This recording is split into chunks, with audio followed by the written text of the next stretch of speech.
الحمدللہ رب العالمین والصلاة والسلام علی من کان نبیا وآدم بین الماء والطین اما بعد فاعوذ باللہ من الشیطان الرجیم بسم اللہ الرحمن الرحیم۔ اس سے پہلے والے سبق میں ہم لفظ اور معنی کے تعلق سے پڑھے تھے۔ لفظ کسے کہتے ہیں؟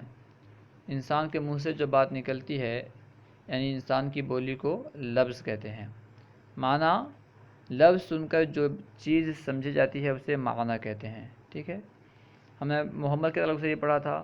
محمل بے معنی لفظ کو کہتے ہیں، موضوع بامعنی لفظ کو کہتے ہیں، اور سیغہ لفظ کی ساخت اور بناوٹ کو کہتے ہیں۔ ٹھیک ہے، یہ ہم پڑھ چکے ہیں اور اس کی تفصیل کے ساتھ وضاحت ہم پڑھ چکے ہیں، سوال جواب کے طور پر بھی اسے پڑھ چکے ہیں۔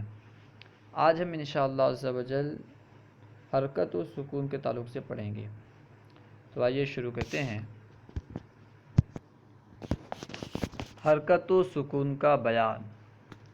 سب سے پہلے حرکت کسے کہتے ہیں؟ حرکت کی تعریف بیان کر رہے ہیں علامہ بدرالدین احمد قادری صاحب رحمۃ اللہ تعالی علیہ کہ حرکت زبر، زیر اور پیش کو کہتے ہیں۔ حرکت کسے کہتے ہیں؟ حرکت زبر، زیر اور پیش کو کہتے ہیں۔ زبر کو بھی حرکت کہتے ہیں، زیر کو بھی حرکت کہتے ہیں اور پیش کو بھی حرکت کہتے ہیں۔ ٹھیک ہے، لکھنے میں ان کی علامت یہ ہے، دیکھیں زبر اوپر ہوتا ہے، زیر نیچے ہوتی ہے اور پیش بھی اوپر ہوتا ہے۔ ٹھیک ہے، لیکن دونوں میں فرق ہے۔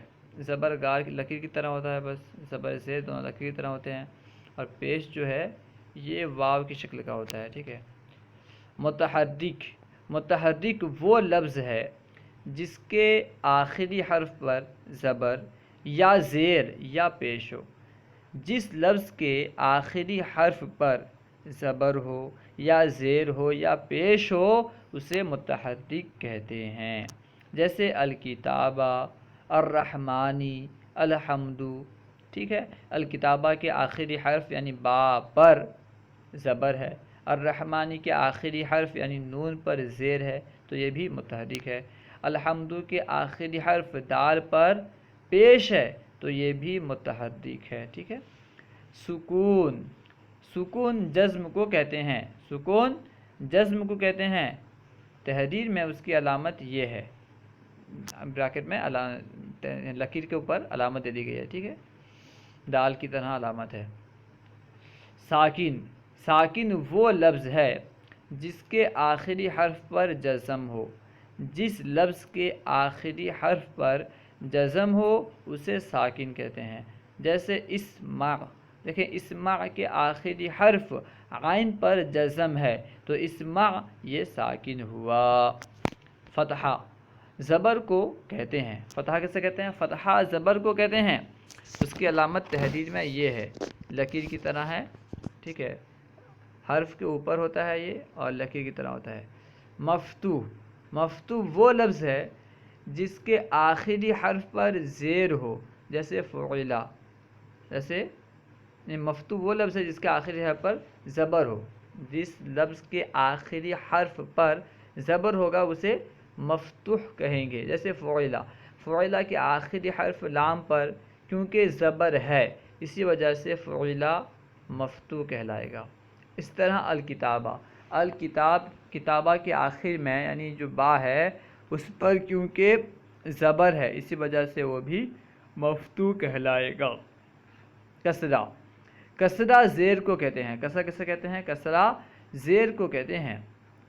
لکھنے میں اس کی علامت یہ ہے، کسرہ زبر کی طرح ہوتا ہے، کسرہ جو ہے پر زبر کی طرح ہوتی ہے، لیکن فرق یہ ہے کہ کسرہ حرف کے نیچے ہوتی ہے اور زبر حرف کے اوپر ہوتا ہے۔ ٹھیک ہے، کسرہ زیر جو ہے یہ حرف کے نیچے ہوتی ہے اور زبر حرف کے اوپر ہوتا ہے۔ مکسور، مکسور کسے کہتے ہیں؟ مکسور وہ لفظ ہے جس کے آخری حرف کے نیچے زیر ہو۔ جس لفظ کے آخری حرف کے نیچے زیر ہو اسے مکسور کہتے ہیں۔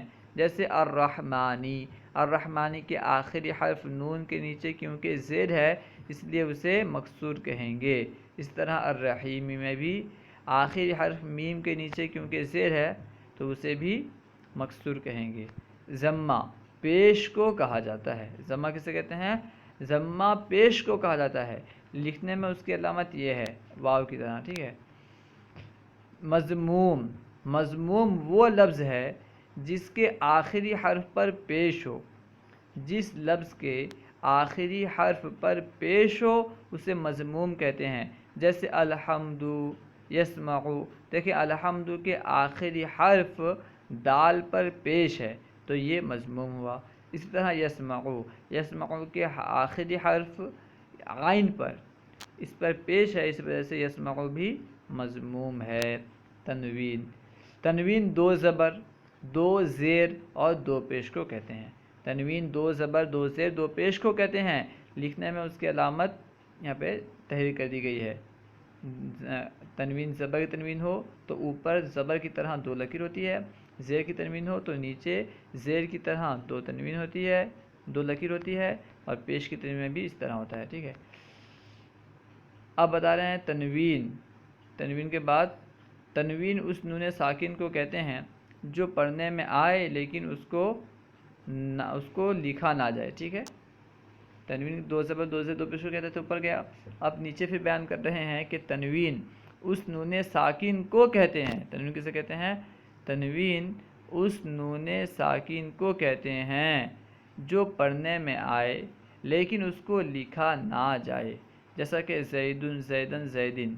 ان مثالوں میں دال کے بعد نون ساکن پڑھا جاتا ہے، زیدن، ٹھیک ہے، زیدن، نون ساکن آئے نا، دن، دن، نون کی آواز آ رہی۔ اس طرح زیدن، اس میں بھی نون کی آواز آ رہی ہے، زیدن، اس میں بھی نون کی آواز آ رہی ہے۔ یعنی ان تینوں مثالوں میں نون پڑھا تو جا رہا ہے، نون لکھا نہیں جاتا، تو یہ تنوین کہلاتا ہے، ٹھیک ہے۔ تنوین کی دو تعریف کی گئی، ایک تو اوپر بیان کی گئی کہ تنوین دو زبر، دو زیر، دو پیش کو کہتے ہیں، یہ تو عام طور پر سمجھانے کے لیے کہا گیا۔ تعریف اس کی نیچے بیان کی گئی کہ تنوین اس نون ساکن کو کہتے ہیں جو پڑھنے میں آئے لیکن اس کو لکھا نہ جائے، ٹھیک ہے۔ تشدید، کسی حرف کو پہلے ساکن پڑھنا پھر اسی کو متحرک پڑھنا، یہ کیا کہلاتا ہے؟ تشدید۔ تشدید کسی حرف کو پہلے ساکن پڑھنا پھر اسی کو متحرک پڑھنا۔ کوئی ایک حرف ہے اسے پہلے ساکن پڑھ لیں پھر اسی کو متحرک پڑھیں تو یہ تشدید کہلاتا ہے۔ مثال کے طور پر ربن، پہلے دیکھیں رب، یہاں پہ با کو ساکن پڑھ رہے ہیں، ربن، ربن، ٹھیک ہے، پہلے با کو ساکن پڑھ رہے ہیں پھر متحرک پڑھ رہے ہیں۔ جیسے ربن میں با کو پہلے ساکن پڑھا جاتا ہے پھر اس کو متحرک ادا کیا جاتا ہے، اسی طرح پڑھنے کو تشدید کہتے ہیں۔ یہاں پہ ربن میں پہلے با کو ساکن پڑھا جاتا ہے پھر اس کو متحرک ادا کیا جاتا ہے، اس طرح پڑھنے کو تشدید کہتے ہیں، ٹھیک ہے۔ تحریر میں اس کی علامت یہ ہے، تشدید کی علامت کیا ہے؟ اوپر ہوتا ہے، اوپر اس کا منہ دو نکلا ہوا ہوتا ہے، ٹھیک ہے۔ مشدد، مشدد وہ حرف ہے جس کو بطور تشدید پڑھا جائے، جس حرف پر تشدید دے کر کے پڑھا جائے، جس حرف کو بطور تشدید پڑھا جائے اسے مشدد کہتے ہیں۔ مثلا ربن، ربن، تو اس مثال میں بے جو ہے یہ کیا کہتے ہیں؟ مشدد ہے، کیونکہ بے پر تشدید دے کر کے پڑھی جا رہی ہے، ٹھیک ہے۔ مثلا ربن میں بے، اور سنت میں نون، ٹھیک ہے، سنت میں نون پر تشدید کے ساتھ پڑھی جا رہی، نون کو تشدید کے طور پر پڑھی گئی ہے، اور اس طرح ربن میں با کو تشدید کے ساتھ پڑھا گیا ہے، ربن میں جو بے ہے اس کو تشدید کے ساتھ پڑھا گیا ہے، تو یہ دونوں ربن میں با اور سنت میں نون یہ دونوں مشدد ہیں۔ سوال و جواب، سوال، الحمد پر کون سی حرکت ہے؟ الحمد، دیکھیں غور کریں، الحمد کے آخر میں پیش ہے، اور پیش کون سی حرکت ہے؟ ہمارے الحمد پر پیش ہے۔ سوال، الحمد پر کون سی حرکت ہے؟ جواب، الحمد پر پیش ہے۔ سوال، الحمد مکسور ہے یا مفتوح؟ الحمد مکسور ہے یا مفتوح؟ جواب، الحمد نہ مکسور ہے اور نہ مفتوح بلکہ مضموم ہے۔ مکسور کیوں نہیں؟ کیونکہ اس کے نیچے زیر نہیں۔ مفتوح کیوں نہیں؟ کیونکہ اس کے اوپر زبر نہیں۔ مضموم کیوں ہے؟ کیونکہ اس کے اوپر پیش ہے، ٹھیک ہے۔ سوال، الکتابہ متحرک ہے یا مفتوح؟ الکتابہ متحرک ہے یا مفتوح؟ جواب، الکتابہ متحرک بھی ہے اور مفتوح بھی۔ متحرک تو اس لیے ہے کہ اس پر حرکت ہے، چاہے کسی کی بھی حرکت ہو، زبر یا پیش یا زیر کسی کی حرکت ہو، کہ حرکت تو ہے اس لیے متحرک کہلایا۔ پھر کیونکہ زبر کی حرکت ہے، فتحہ کی حرکت ہے، اس لیے وہ مفتوح بھی کہلایا۔ سوال، من متحرک ہے یا ساکن؟ لفظ من جو ہے یہ متحرک ہے یا ساکن؟ جواب، من ساکن ہے۔ آخر میں دیکھیں نون ساکن ہے نا، من متحرک ہے یا ساکن؟ من ساکن ہے۔ سوال، ادخل پر کون سی حرکت ہے؟ جواب، ادخل ساکن ہے، اس پر کوئی حرکت نہیں۔ ادخل ساکن ہے، اس پر کوئی حرکت نہیں۔ چند ضروری باتیں۔ نمبر 1، جو چیز زبان، کان، ہاتھ، پیر وغیرہ سے کی جائے اسے کام کہتے ہیں۔ ہاتھ سے یا زبان سے یا کان وغیرہ سے جو بھی چیز کی جائے اسے کام کہتے ہیں۔ مثلا بولنا یہ زبان سے ہوتا ہے، پڑھنا یہ بھی زبان سے، سننا کان سے ہوتا ہے، لکھنا ہاتھ سے، آنا پیر سے، جانا پیر سے، مارنا ہاتھ سے پیر سے سب سے، چلنا پیر سے، کاٹنا زبان سے یا ہاتھ سے، گرانا ہاتھ سے، دھنسانا یہ بھی ہاتھ سے، ٹھیک ہے۔ یہ سب کیا کہلاتا ہے؟ کام کہلاتا ہے۔ جو چیز زبان، کان، ہاتھ، پیر وغیرہ سے کی جائے اسے کیا کہتے ہیں؟ اسے کہتے ہیں کام۔ نمبر 2، جو چیز کسی کام کے سبب پیدا ہو اسے بھی کام کہتے ہیں۔ جو چیز کسی کام کے سبب سے پیدا ہو اسے بھی کام کہتے ہیں، کام کے لیے پیدا ہو اسے بھی کام کہتے ہیں۔ جیسے مثلا کٹنا، گرنا، دھنسنا، جھکنا، گھومنا، بہنا وغیرہ یہ سب بھی کیا ہے؟ کام ہے۔ نمبر 3، وقت کو زمانہ کہتے ہیں۔ وقت کا نام کیا ہے؟ زمانہ۔ زمانے کی 3 قسمیں ہیں، ٹھیک ہے، زمانے کی 3 قسمیں۔ نمبر 1، گزرا ہوا زمانہ۔ نمبر 2، موجودہ زمانہ۔ نمبر 3، آنے والا زمانہ، ٹھیک ہے۔ یہ زمانے کی اقسام ہیں۔ نمبر 4، مصدر۔ مصدر ایسا لفظ ہے جس کو سن کر کوئی کام سمجھا جائے۔ مصدر جو ہے، مصدر ایسا لفظ ہے جس کو سن کر کوئی کام سمجھا جائے۔ جیسے بولنا، پڑھنا، لکھنا، سننا، مارنا، کھانا پینا، ہنسنا وغیرہ، یہ سب بولیاں مصدر ہیں، ٹھیک ہے۔ یہ تمام بولیاں، آنا جانا، کھانا پینا، سونا، ہنسنا، گرنا گرانا، یہ سب کام کیا ہیں؟ مصدر ہیں۔ اللہ و رسولہ اعلم۔ آئندہ سبق میں انشاءاللہ عز و جل کلمے کا بیان پڑھیں گے۔ اگر سوال کرنا ہو تو کمنٹ باکس میں سوال کریں، انشاءاللہ عز و جل جواب مل جائے گا۔ ہمارے یوٹیوب چینل فیضان درس اسلامی کو سبسکرائب کریں۔ السلام علیکم ورحمۃ اللہ وبرکاتہ۔